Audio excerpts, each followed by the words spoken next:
Welcome back piles live ব্লগে তোমাদের সবাইকে স্বাগত। আশা করি তোমরা সবাই ভালো আছো। আজকে মঙ্গলবার, প্রায় বেলা 1:45 মতো বাজে। স্কুল থেকে ফিরে রায়রিদ্ধির আবদার ওরা আলুর দম আর লুচি এই দিয়ে আজকে ওদের লাঞ্চ সারবে। আলুগুলো একটু চটচলতে সেদ্ধ করে নিলাম, আর ওইদিকে আটা মাখাই ছিল। ময়দা তো খুব একটা ব্যবহার করি না, তোমরা তো জানোই। সেই জন্য আটাটাও খানিকটা মাখাই থাকে ফ্রিজে, ওইটা একটু বার করে রাখলাম যাতে ঝটপট ঠান্ডাটা কেটে যায়। এই চটজলদি আলুর দমটা অবশ্য আমার মার থেকে শিখেছি। ছোটোবেলায় মাকে দেখতাম যখন ভাই একটু অন্যরকম কিছু খেতে বায়না করতো, ঝটপটে আলুর দমটা বানিয়ে দিত, আর খেতেও এত অসাধারণ টেস্ট হয়। আলুগুলোকে আগে অল্প একটু সেদ্ধ করে নিয়েছি, আর তার মধ্যে খানিকটা টক দই আর অল্প একটু নুন দিয়ে ম্যারিনেট করেছি। ওই প্রায় 15 মিনিট মতো ফ্রিজে রেখে দিয়েছি। হাতে তো খুব একটা বেশি সময় নেই। কড়াইতে একটা শুকনো লঙ্কা আর বেশ গোটা গরম মশলা খানিকটা থেতো করে নিয়েছি, ওই দিয়ে ফোড়ন দিলাম, আর এই ম্যারিনেট করা আলুগুলোকে দিয়ে দিয়েছি। সাথে আমাদের যে রোজকার মশলা, তবে ধনে জিরে গুঁড়োটা কিন্তু পুরোপুরি বাদ। আর খানিকটা পেঁয়াজ বেটে নিয়েছিলাম, ওইটাও দিয়ে দিলাম, আর আন্দাজ মতো নুন আর চিনি। এটা কষে গেলে পরেই মোটামুটি হয়ে যাবে। হাতে হাতে কয়েকটা লুচিও বেলে নিয়েছি। এই খাবার দাবারটা হয়ে গেলে পরে আজকে একটু স্কুলের কাজ নিয়ে বসতে হবে। সামনের মাসে তো স্কুলের পরীক্ষা, সেই মতো কোয়েশ্চেন পেপারটা বানিয়েছি। সেই পাতাগুলো এখন অ্যাডজাস্ট করতে হবে। কোয়েশ্চেন নাম্বারগুলো একটু দেখে নিই ঠিকঠাক দিয়েছি নাকি। অনেক সময় কোয়েশ্চেন মার্কসগুলো না পাশে পাশে মিস হয়ে যায়, সেগুলো আরেকবার রিচেক করে নিই। এই ফাইনাল মেলটা আজকে করে দেবো। কোথাও যেন কাজের কম নেই। যখন স্কুলে থাকি তখন বাড়ির চিন্তা করি যে কোন কাজটা বাকি রয়ে গেল, গিয়ে কি করতে হবে, আর বাড়ি এসে পরে স্কুলের চিন্তা, কতক্ষণে সব কাজগুলো গুছিয়ে জমা করব। নামানোর মুহূর্তে গার্নিশিংয়ের জন্যে খানিকটা ধনেপাতা দিলাম, আর ওইদিকে লুচি কটাও ভেজে নিয়েছি। দেখি আগে রাইডির থেকে দিয়ে দিই, তারপর আমাদেরটা দেখছি। কি গো, কবে টিকিট কাটবে?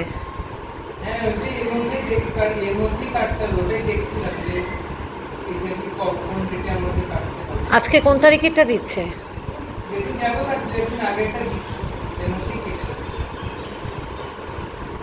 তাহলে খেয়াল রেখো কিন্তু।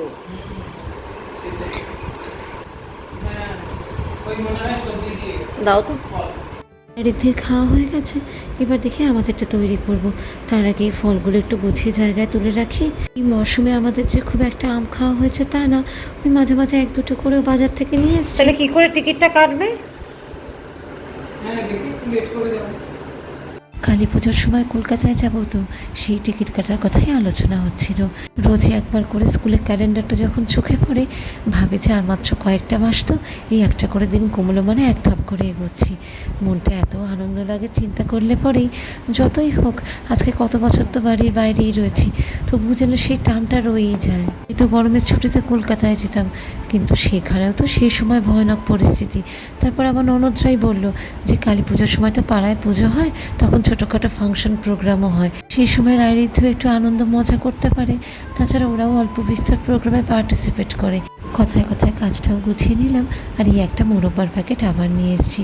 প্রথমবার খেয়ে এত ভালো লেগেছে, ওই এখন একটু আধটু করে এনে রেখে দিই। চলতে ফিরতে সবাই একটু টুকটাক করে খাই, ভালোই লাগে খেতে। কি করছিস মাম্মা? আরে আমার তো খেয়ালই থাকে না যে আমি একটুখানি মুখে ঘষবো, এটা খেয়ালই থাকে না। আবার কি? এ মা, ঠান্ডা লেগে যাবে বাবা। তাহলেও ঠান্ডা লেগে যাবে মা।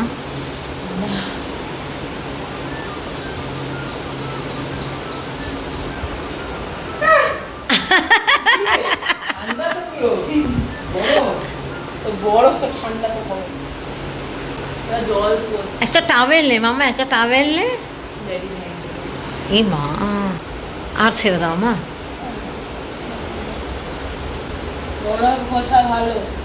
না মামা আর করো না, না মামা আর করো না প্লিজ, ঠান্ডা লেগে যাবে, আর করো না বাবা। ব্যাস ঠিক আছে, এবার দাও মামা। আর না, এ মা দেখো তো কি করছে। রাই আজকাল টুকটাক একটু বিউটি ব্লগারদের সব ভিডিও দেখে, সেই থেকেই আমাকে বলেছিল যে মাম্মা মুখে বরফ ঘষা খুব ভালো।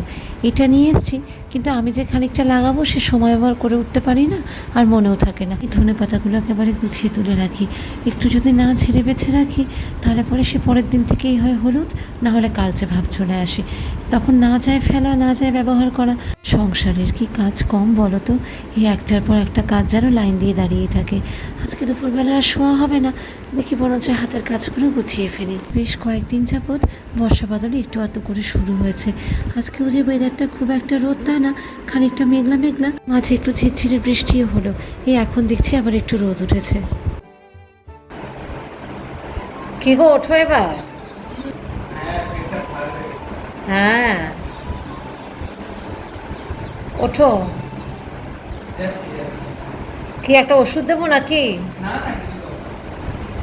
4:30 বাজলো, ওঠো, চা করবো।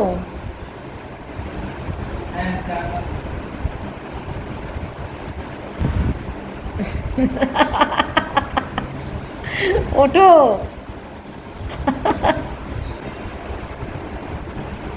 টিভিটা বন্ধ করে দাও। স্কুল থেকে ফিরে কোথা দিয়ে যে সময় চলে যায় সে যেন ঠাউরি করতে পারি না। এই দেখো না, 4:30 বেজে গেল, প্রায় 4:45 ছুঁই ছুঁই।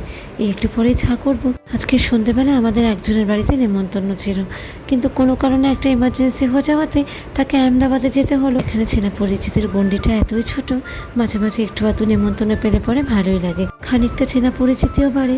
তবে আমার তো এক একটা এমন অভিজ্ঞতা হয়েছে যে নিচে গেছি কোনো পুজো পার্বণে, সে সময় লোকজন জিজ্ঞেস করছে তোমরা কি এখানে নতুন এসছো, তাহলে বোঝো অবস্থা। একেই তো ফ্ল্যাট বাড়িতে থাকি, চেনাশোনার যে খুব একটা সুযোগ রয়েছে তা না, তার মধ্যে সকালবেলাতে সবাই বেরিয়ে যায়, আস্তে আস্তে সেই রাত দুপুর। কয়েকদিন আগে যেই তাকটা গুছিয়েছিলাম সব ছোটোখাটো জিনিস হাতের কাছে রেখেছি, আর কয়েকটা জিনিস আমার বাড়তিও হয়ে গেছে। লোহার র্যাকটা কিনেছি, এটাকে একটু দরজায় ঝুলিয়ে রাখবো। আসলে রান্না করে যখন কাজকর্ম করি ওই ছোটোখাটো ন্যাকড়াগুলো সব এদিক ওদিক ছড়িয়ে ছিটিয়ে থাকে, দরকারের সময় তখন যেন আর কোনো কিছুই হাতের কাছে পাওয়া যায় না। আবার সে খুঁজে পেতে ভেতর থেকে ছোটোখাটো পরিষ্কার কাপড় বার করতে হয়, তার থেকে একবারে গুছিয়ে রাখলে পরে সবারই চোখের সামনে থাকবে। কাজ শুরু করার আগে এক টুকরো মোরব্বা মুখে ফেলে দিই, এত ভালো লাগে খেতে। ছোটোবেলা যখন মা সে কেক মিষ্টি বানাতো সেই সময় বাবা বেশ বড় বড় মোরব্বা নিয়ে আসতো, আর ওই নিয়ে আমার আর ভাইয়ের কি মারামারি। সেই ছোটোবেলার কথা মনে পড়লে যেন মনে হয় ভাইয়ের সঙ্গে কতদিন দেখা হয় না। ভাইয়ের ছেলের ওই এপ্রিল মাস নাগাদ সামার ভ্যাকেশন পড়ে, ব্যাঙ্গালোরে সেই সময়টা বোধহয় একটু গরম পড়ে, ওই সময় ওরা আবার সব কলকাতায় যায়, ওই প্রায় 1-1.5 মাস থেকে চলে আসে। আর বছরে মোটামুটি মা বাবা যে কলকাতায় খুব একটা সময় থাকে তা কিন্তু নয়, ওই কিছু মাস ভাইয়ের কাছে থাকলো, কিছুদিন আবার এখানে এসে রইলো। প্রায় 5:30 মতো বাজে, এবার ছাটা করে ফেলি। সন্ধেবেলা আবার রায়রিতির পড়াশোনা রয়েছে, সেখানেও একটু টুকটাক দেখতে হয়। আর তোমাদেরকে একটা রিকোয়েস্ট করব, প্লিজ আমার ভিডিও যদি ভালো লেগে থাকে তাহলে অবশ্যই like, follow, subscribe, comment and share. তবে সত্যি কথা বলতে তোমরা এই অল্প দিনে আমাকে এত সাপোর্ট করেছো, তার জন্য আমি তোমাদের প্রত্যেকের কাছে ভীষণভাবে কৃতজ্ঞ। Thank you so much. সব ছাতাগুলো আজকে টেনে টুনে বার করেছি, যদিও বা আমার ব্যাগে ছাতা থাকে, আমি তো 12 মাসে ছাতা ব্যবহার করা লোক, আর প্রত্যেক বছরই ছাতাগুলো ঠিক অবস্থায় গুছিয়ে তুলি, আর যখন বার করি পরের বছর সে দেখি টুকটাক কিছু না কিছু খারাপ হয়ে থাকে। এই সপ্তাহটা কোনো মতে চালিয়ে দিই, এই রোববার দিন আবার এইসব দিয়ে পাঠাবো। কি অবস্থা হলো, ছাতাটা বন্ধ করতে গেছিলাম, এই দেখো ভেঙে দুটো জিনিস আলাদা আলাদা করে হাতে, সে নিয়েছিলাম সর্দারের মতো ঢাল আর তলোয়ার নিয়ে সঙ্গে রেখে পরে আবার দেখি কি করা যায়। এই আবার কি করবো বলো, এই এখন মাস সারাই করতে দিলে হবে।